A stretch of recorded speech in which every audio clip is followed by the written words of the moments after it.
合同写得很清楚，上定的时间是你我之间为了拿下 MP4 市场的战略协议。但是我有个前提，鼎通的团队由我凯云来收。这个问题上，我没有和你争过，但是我那份，你可得给我安排妥当。你心目中的是多少7.5%，有可能吗？林总，哪怕我同意，董事会那边也……我如果不帮你，鼎通你也拿不下来。后续如果收购成功了，要张海潮为你所用，也少不了我的助力。这样吧，林总，我们先把 MP4 手机芯片市场拿下，之后的事情再商量。MP4 手机市场本来就是我们的，那就签字吧。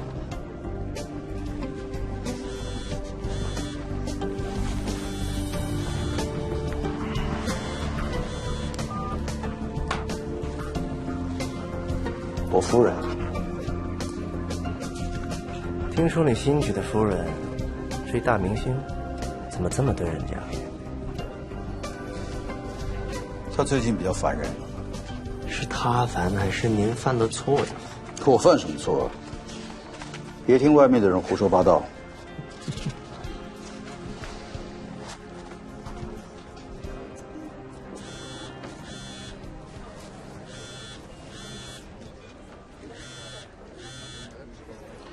喂，啊，我正在跟 Brain 谈合作呢。当然。啊？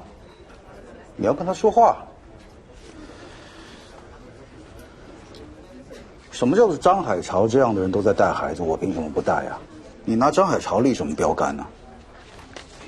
喂，喂，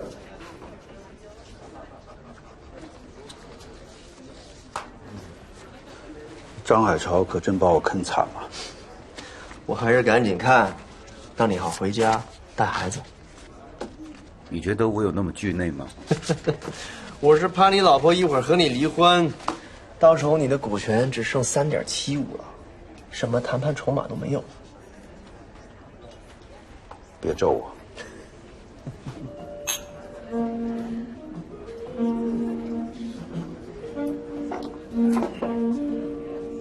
我这儿。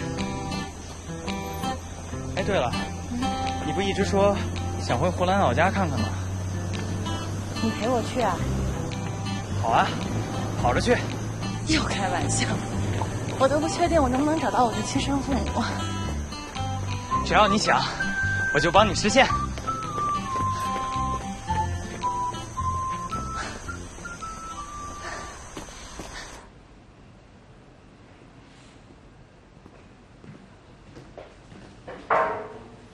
这个米兰达还没来上班 ，CTO 不合格。体谅他，他每天得跑10公里，跑完还得洗澡，洗完澡可能还得洗澡。对，图收到了吗？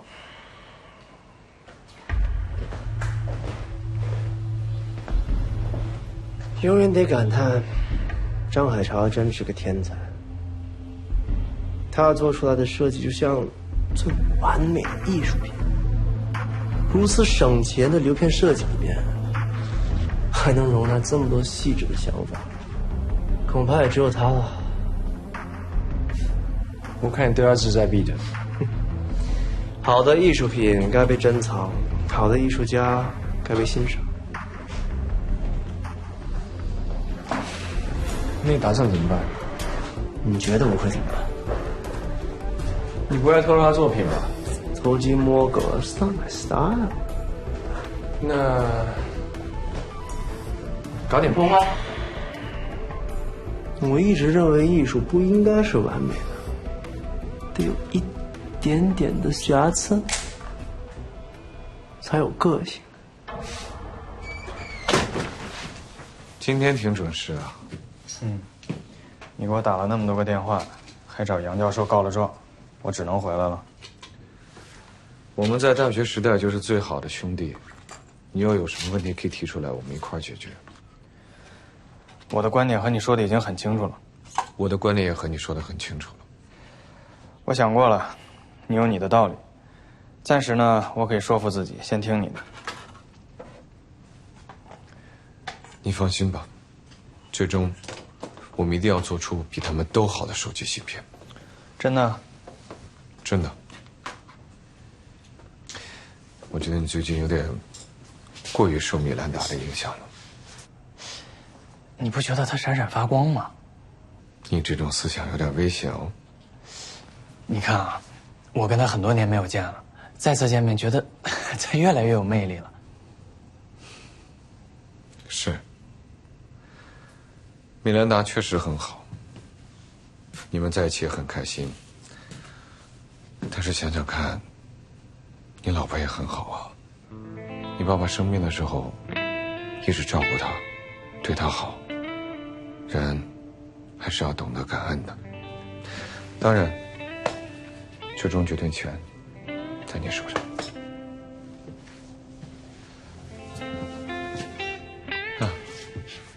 有空你也想一下，如果你在凯云不计成本的话，你会设计出什么样子的手机基带芯片？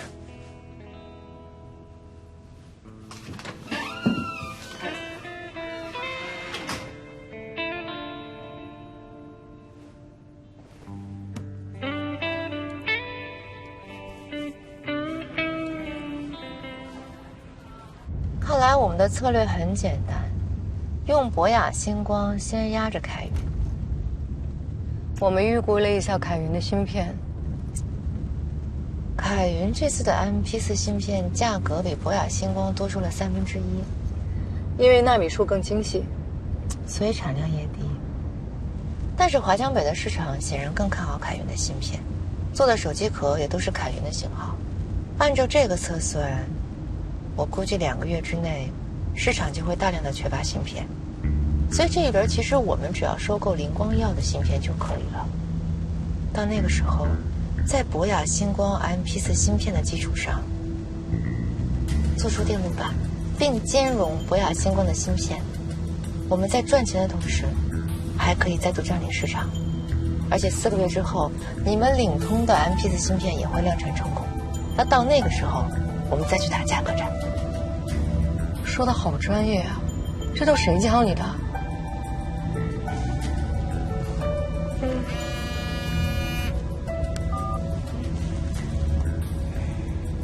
谁的电话怎么不接？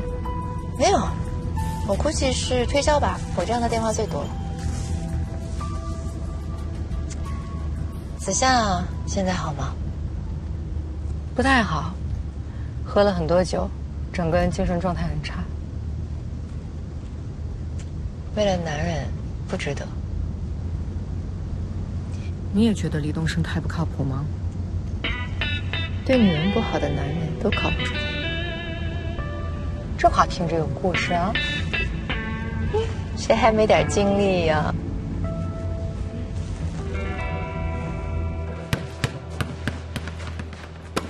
刘总，球。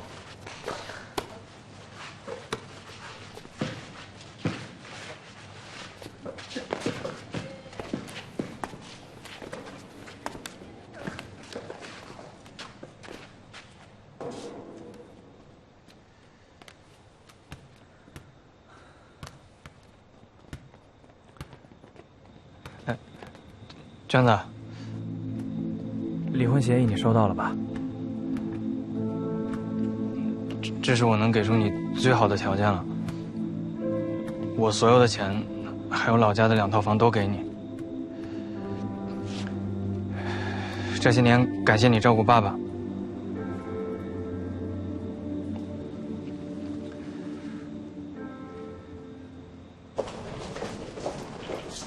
都已经给你安排好了。你又不陪我住，我知道你是在跟我开玩笑的。那你让我去你家看看。林夕，我知道你想说什么，但是每一个人都有属于自己的秘密，对吗？能听见吗？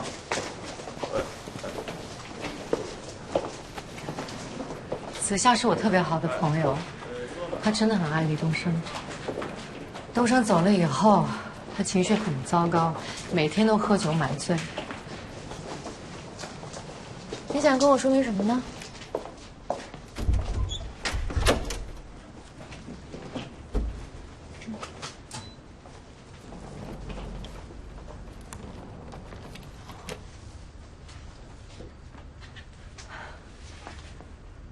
你是个特别有魅力的女人，我都被你迷倒了，就别说男人了。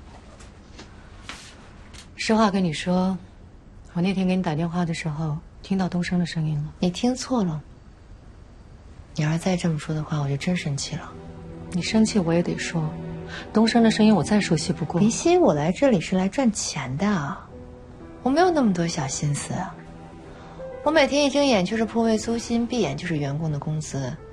太阳刚升起来的时候，我就要到铺位上班，天黑了才能回家。就这样，一个月也挣不了几个钱。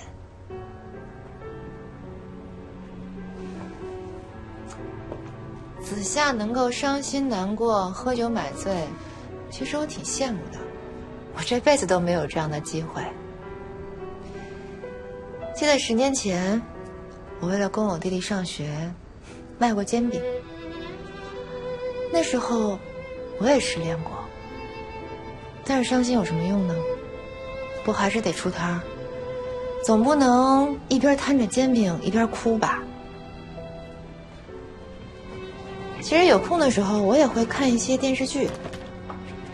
看到那些女主角为了爱情哭得死去活来，我就想，这是病，得治。让他们卖3天煎饼，摆3天手机摊儿，什么病就都好了。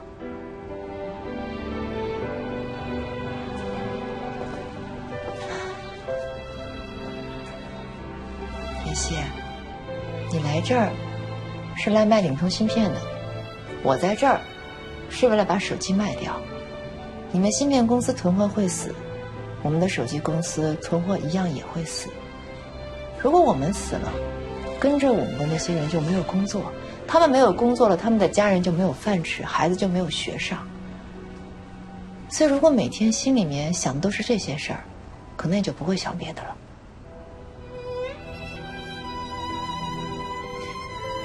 当然是我想多了。我还有事儿，我先走了。明天开始我们就商量一下可行性的方案，毕竟要卖掉长城1号，还有很长的一段路要走。我送送你。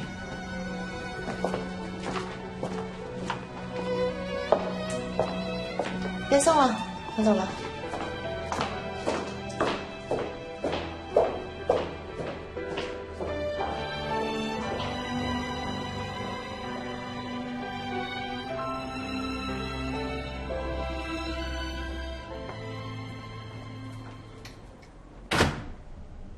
你怎么样了？好多了。你别喝酒了好不好？命都快喝没了。知道了。哎，你怎么样啊？在那儿还要待多久？不知道呢，可能半个月，可能1个月。哎，反正现在一点头绪都没有。你也别着急，慢慢来嘛。哦，对了，我们鸿蒙资本看了领通关于 MP3 Plus 的手机芯片报告，觉得华强北还是挺有意思的。未来我们可能也会投一些手机企业，毕竟手机这个东西嘛，可能是以后人人都会拥有的。真的呀？你要来华强北吗？是啊，公司派我过去做点尽调。太好了，子夏，我跟你说，你一定要自己振作起来，不要把自己变成那种让人讨厌的人。只有工作，工作才不会辜负你。赶紧来。那我过去了以后，能跟你提个小要求吗？哎呀，大要求也行，你说。你要搬过来陪我一块儿住。当然没问题啊，但是我也有个要求，你不能喝酒。你要是喝酒，我就搬走了。好，我答应你。我最近也在努力让自己走回正轨。好，早点睡吧，晚安。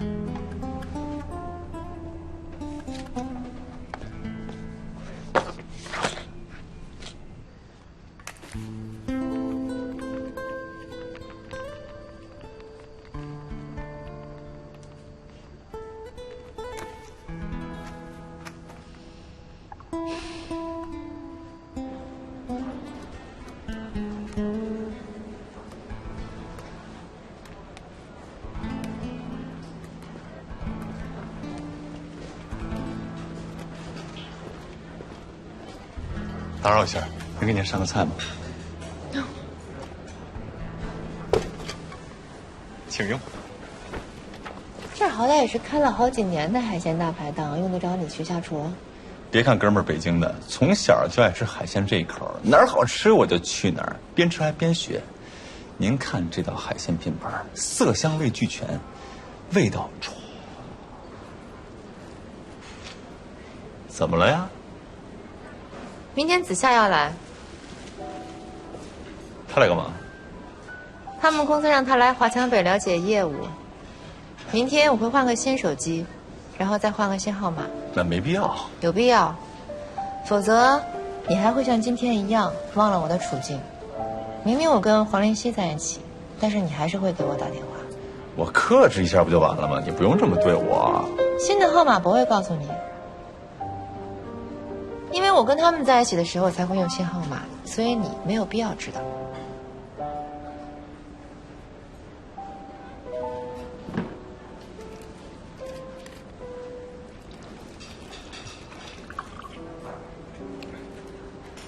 我还自己喝，我陪你。想什么呢？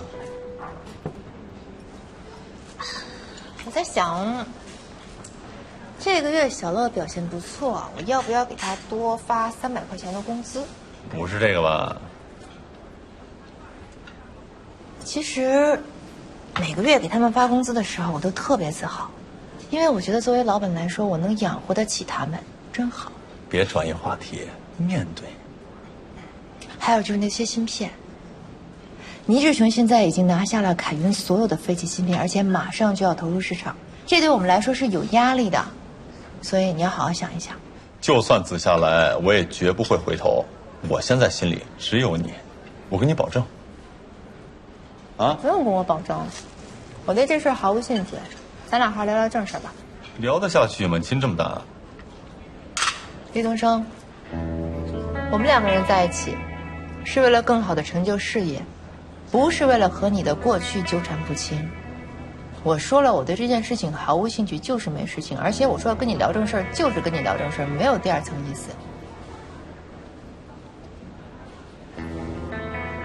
要想拿下手机市场啊，光有芯片还不够，还得有其他手机零部件。但是目前手机零部件啊都在倪志雄手里边，所以啊，凯云、星光才抢着和他合作。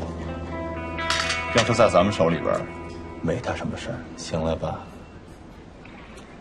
人家打下的山头，怎么可能给我们呢？怎么不可能？这儿的后厨，我不是也进去了吗？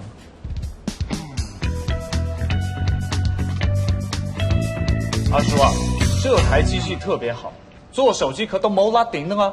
印度人啊都用这种。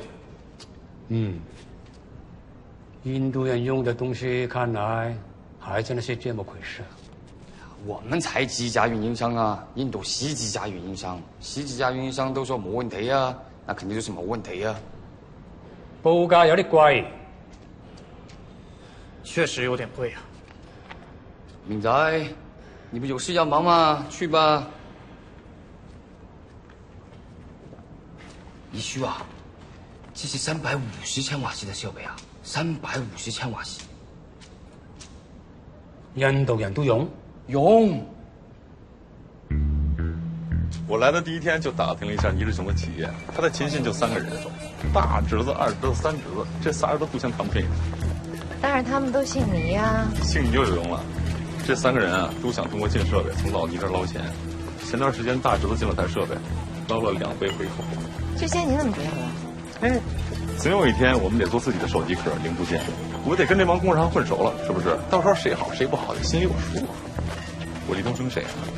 做家网站，连美国人都得对我点头哈腰的啊！我有个大侄子，刚才看错供货商，以为从印度来的，一点难度没有。不是，你有这么有意思想法的时候，怎么之前没告诉过我呢？这还不简单，我深沉的。你还深沉？啊，是龟苓膏。哎，2份龟苓膏。好了，我留你先忙吧。这个大侄子已经进了3、4台设备了，另外2个看得眼红的不得了。那你之后打算怎么办？林光耀和黄仲凯肯定会来参观倪志雄的厂，手机和芯片的联系之后会越来越紧密。那我们还有机会？有啊。我们又没有倪志雄的厂房和设备。谢谢。谢谢。做一个手机组装厂啊，有什么难度？只要硬件、软件 OK 就行，对吧？至于外壳设计，我已经找好设计师还有专利局的人。厂房设备，只要给我钱，3天之内我能弄一个比倪志雄更好的。往哪儿找那么多钱呀？林光耀这种人吧，做生意没那么讲究。黄仲凯不一样，他虽然说哎呀自己怎么接地气，口口声声的，但是其实骨子里还是美国人那一套啊。到时候他一定会非常看不上倪志雄的所作所为。然后呢？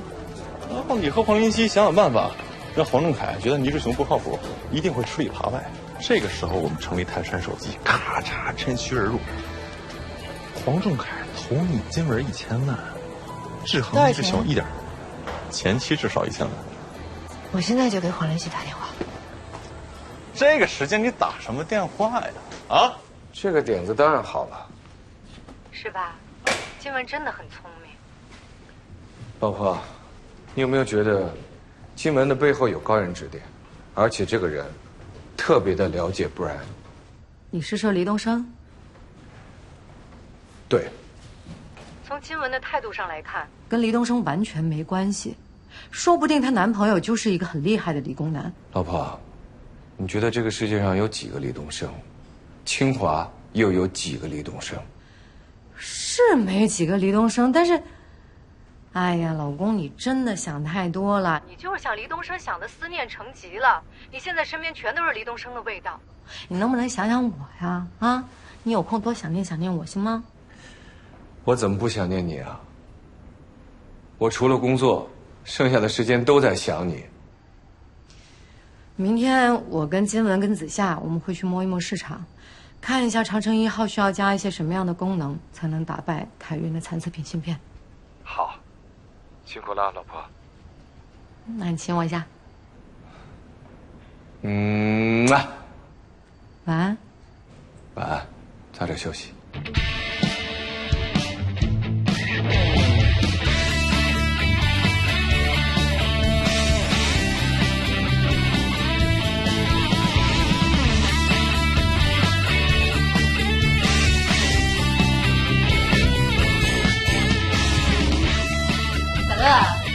花姐呢？王老板，里面呢？我给你叫去。好。哪热的呀？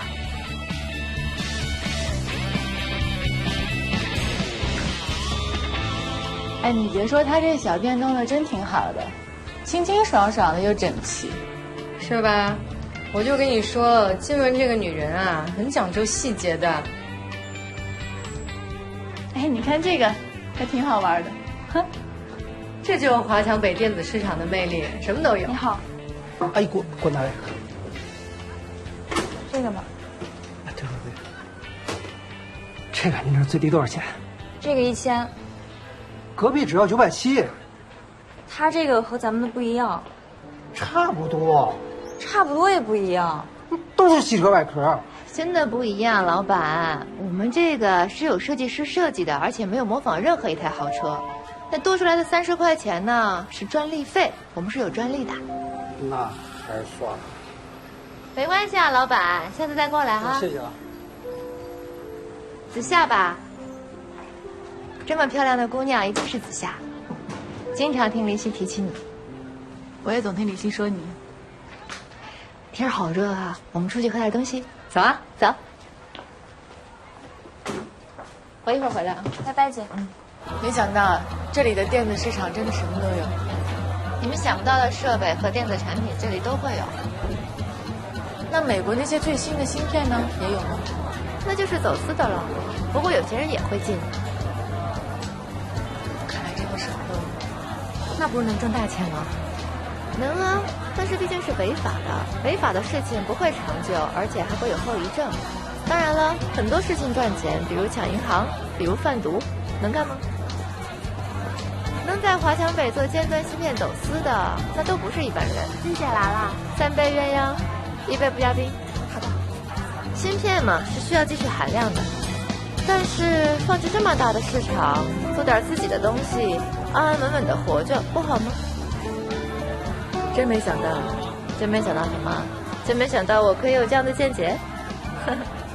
反正不管怎么说，有一点是毋庸置疑的，我们中国拥有全世界最大的市场，对吧？是的，还有一点更重要，就是一定要便宜。别人卖2、3千，我们就得1000。你们刚才也看到了，多30块钱哎，都没有人买。所以说长城1号这样的手机，最多500，多1块钱都不行。那如果我们再多加一些功能呢？什么功能？比如说音乐转换，或者游戏啊，铃声的这种。500块钱左右的手机，这跟 MP4 手机完全是2回事儿。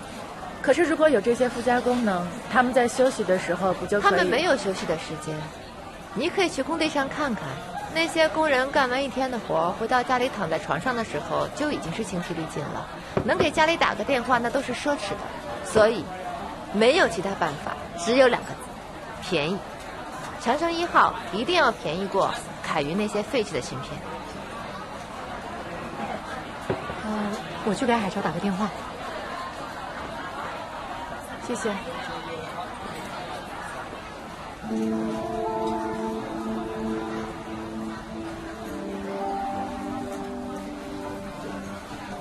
怪不得林夕嘴里总是挂着你，果然想法也不一样，见解也不一样，有一种听君一席话，胜读10年书的感觉。好号吗？不错。好，那我们那边。好，我来。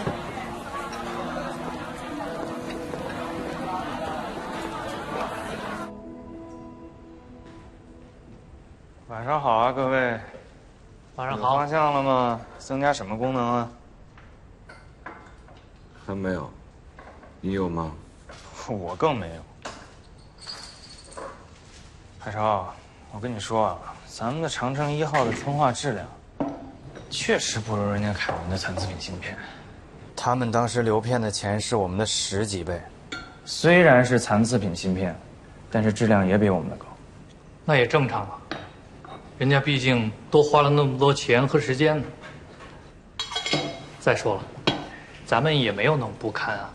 除却在特殊、极端恶劣的情况下，咱们的芯片是没有问题的。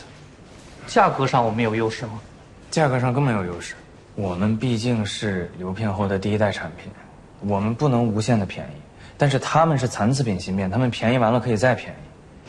我们有没有可能修改底层的驱动程序，增加一些功能，这样可以见缝插针的给这些人用？那不还是得增加预算吗？林夕观察的没有错，买这些手机的人都是日子过得很紧巴的人。你们可能对穷没有什么切身体会啊，我还是很有发言权的。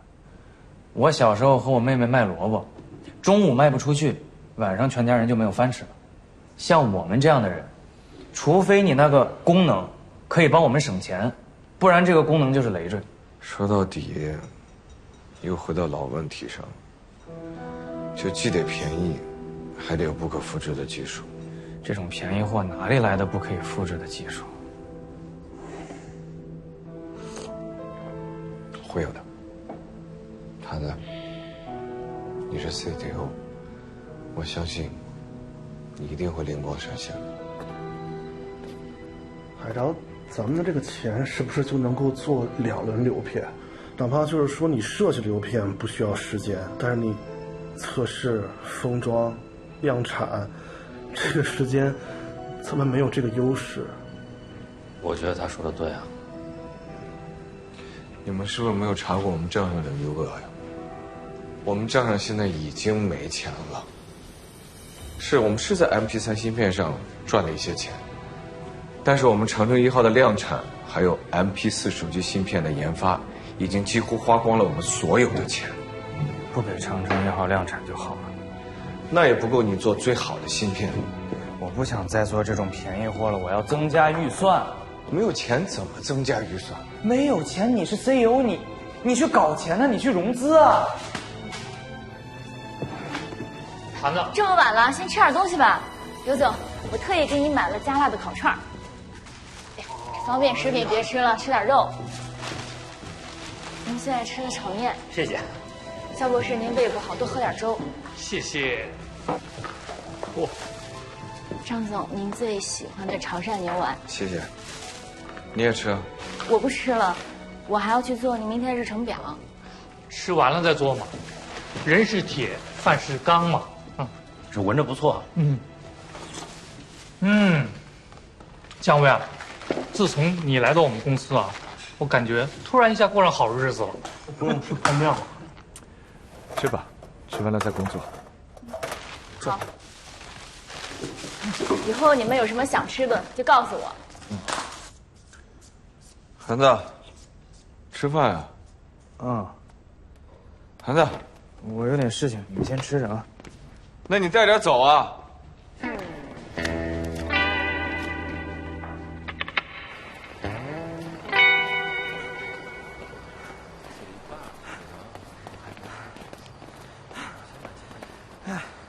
你是吃什么长大的？跑得够快，踢得够好。你这是鞋有问题。你是什么鞋？我是名牌呀 ，Limited Edition， 专门定做的。你看，都有我名字的。Limited Edition。耶！我告诉你，成事在人不在鞋。我早晚我就穿我这双小破鞋，我战胜你。哎，中文怎么说？工欲善其事，必先利其器。你看，我中文都比你好。哎，对，你中文比孔老夫子都好，满意了？你不要迂我了。哎，你不要噎我。什么淤你的噎你的 ？Just don't be ironic to me。揶揄。揶揄，走吧，揶揄，饿了，赶紧的。哎呀，不要再跑喽！财务说了，还掉大部分欠款，剩下的钱只够做1次流片，下个月工资都不够。我们明明赚的挺多的。主要，您之前的私人欠款也多。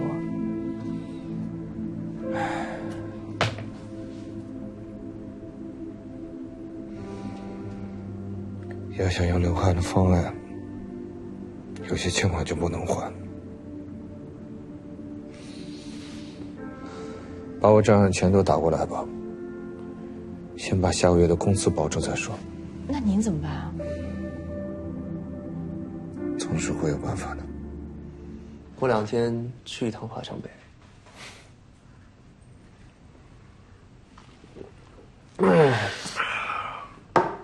听说现在华强北手机在买家里占比很大，真的假的？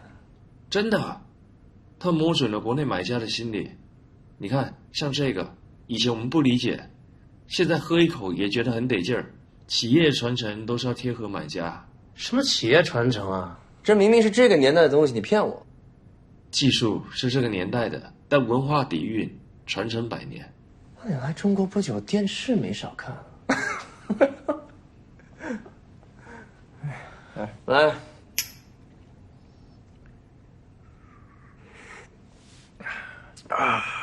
我真的觉得白酒比洋酒还好。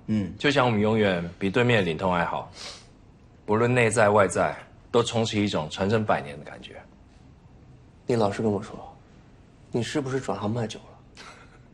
我是真的对我们所在的企业有感情啊 ，TF、凯云，我真希望到最后，我们在中国、美国都有一个100年企业，最好能把对面那些人都收过来。快了，其实留给领通的时间根本就不久。最近我有个感悟，其实现在和以前征战略地一样，得快、狠、准。都这个时候了，还只能打价格战、张奶潮、黔驴技穷。这酒开始品出味道来了。为了提前庆祝我们稳操胜券，再干一杯。我们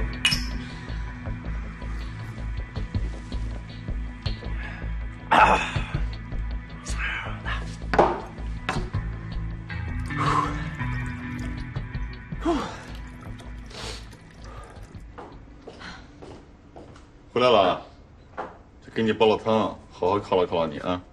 不喝了。怎么了呀？就见了个死下。饭吃不下去了？啊？吃醋，吃醋了？没有。行了吧，我了解女人这种嫉妒心理，别不开心，跟我说说来。第一，我没有嫉妒心，嫉妒心除了让自己难受之外呢，没有任何存在的意义。子夏呢是带着任务来的。什么任务？你说红木资本啊？对啊。哎呀，红木资本看中中国手机市场，这很正常，没问题啊。但是他们要投资手机企业，那倪志雄的组装厂一定是他们重点考察的地方。那种企业有什么可投的？那种企业怎么不能投？不就是裙带关系吗？整改就是了。再说，一家投资公司要投一个企业的时候，肯定是要看报表、看利润的。哎，我跟你说啊，像这种国际基金，根本就看不上像倪志雄他们家这种家族连带关系的企业，不合规矩。咱们财务报表那点小钱，人家也看不上，人家在意什么？信用。是吗？是啊。啊，你套我话啊？你想套我话？啊？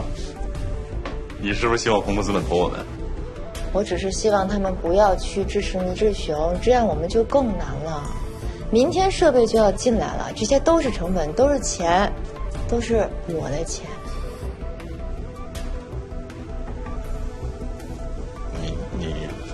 你今天见子夏就想的都是生意，没点别的？不然呢？我去打个电话。怎么老是这个时间打电话？不该问的别问。吓死我了！汤好了，你自己喝吧。你别说，这个经文还真的挺有意思的，是吧？我猜你就会这么想。你不觉得他跟小翠特别像吗？不像吧？我觉得金文是那种丛林法则里生存下来的人，小翠呢，在硅谷，她是靠着原始股成长起来的。金文呢，完全是自己真刀真枪拼出来的，他们俩想法、三观肯定都不一样。你说的对。怎么样？今天感受了一下人间烟火，是不是觉得舒服点了？我今天在铺位前的时候还想到东升了呢。你觉得他在华强北啊？我不知道。但是像他性格这么张扬的人，如果他在这儿，肯定不会没有人认识他。他上大学那会儿还在中关村摆过摊儿，找了一帮师兄弟帮他弄组装电脑，赚了不少钱呢。每赚一次钱，就换一个女朋友。你干嘛呀？你也是他女朋友啊？我才不是他女朋友呢，我不过就是他对。打住吧啊！我只想到了以前事，有些感慨罢了。你感慨长城1号的悲剧命运，好吧？你别感慨男人了。感慨男人有什么好处啊？啊，对民生没有好处，对红木资本没有好处，对你自己未来也没好处。知道了，我要回去写尽调，明天再去几个手机厂看。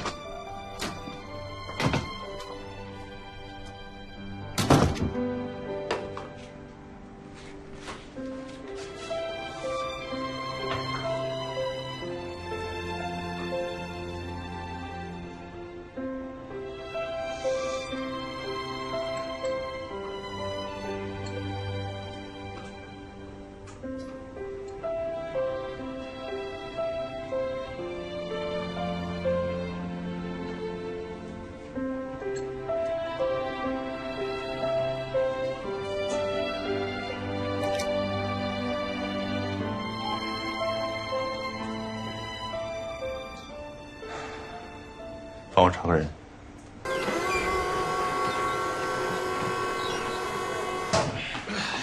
哎呀，金老板来了！这些货啊，像模像样啊！啊，请金老板检阅，走。这是什么？除尘。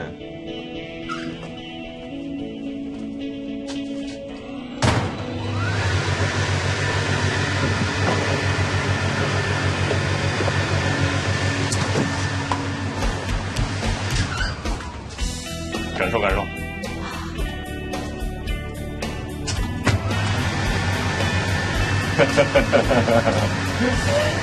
太有意思了。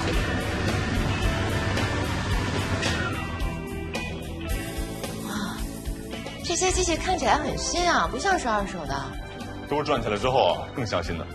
你看这种机器啊，滑翔杯里数一数啊。这叫矬子里拔将军。不过这说明书确实太难懂了。那我们的优势还是在专利上。看看，我找了设计学院的学生，让他们设计了这种，你看，女孩喜欢的山茶花，男孩喜欢的跑车，还有一些比较特别的图案，这些通通都要申请专利。